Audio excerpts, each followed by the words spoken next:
Hello दोस्तों, wealth इतने channel पे आप सभी का स्वागत है। आज के इस वीडियो में हम मैनकाइंड फार्मा के रिजल्ट्स देख रहे हैं। मैनकाइंड फार्मा एक फार्मास्यूटिकल इंडस्ट्री में काम करने वाली कंपनी है। इसका मार्केट कैपिटलाइजेशन 69,000 करोड़ के आसपास अभी ट्रेड कर रहा है और इसका करंट जो प्राइस है 1741 की प्राइस पे अभी कंपनी ट्रेड कर रही है। तो चलिए देखते हैं मैनकाइंड फार्मा के रिजल्ट्स। हम कंपनी के कंसोलिडेटेड रिजल्ट्स देख रहे हैं और इससे भी फिगर जो है वो लाख रुपीज़ में है। तो अगर हम रेवेन्यू फ्रॉम ऑपरेशंस की बात करें तो 2708 करोड़ का रेवेन्यू रहा है दिस क्वार्टर में, जो पिछले क्वार्टर में 2578 करोड़ था और पिछले साल के सेम क्वार्टर में 2425 करोड़ था।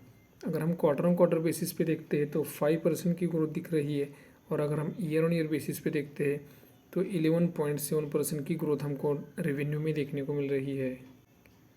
अगर हम एक्सपेंसेस की बात करें तो 2130 करोड़ के एक्सपेंसेस रहे हैं दिस क्वार्टर में, जो पिछले क्वार्टर में 2017 करोड़ थे और पिछले साल के सेम क्वार्टर में 1924 करोड़ थे।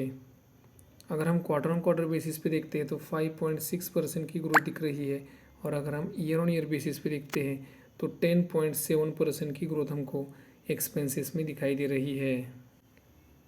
अगर हम नेट प्रॉफिट की बात करते हैं तो 511 करोड़ का नेट प्रॉफिट रहा है दिस क्वार्टर में, जो पिछले क्वार्टर में 494 करोड़ था और पिछले साल के सेम क्वार्टर में 422 करोड़ था। अगर हम क्वार्टर ऑन क्वार्टर बेसिस पे देखते हैं तो 3.5% की ग्रोथ दिख रही है और अगर हम ईयर ऑन ईयर बेसिस पे देखते हैं तो 21% से नेट प्रॉफिट जो है वो बढ़ा है मैनकाइंड फार्मा का। अगर हम ईपीएस देखेंगे तो 10.48 का जो ईपीएस है वो बढ़ के 12.51 का ईपीएस रहा है दिस क्वार्टर में। तो इस वीडियो में इतना है। अगर ये वीडियो आपको इन्फॉर्मेटिव लगा तो वीडियो को लाइक करना और चैनल को सब्सक्राइब करना मत भूलिए। जय हिंद।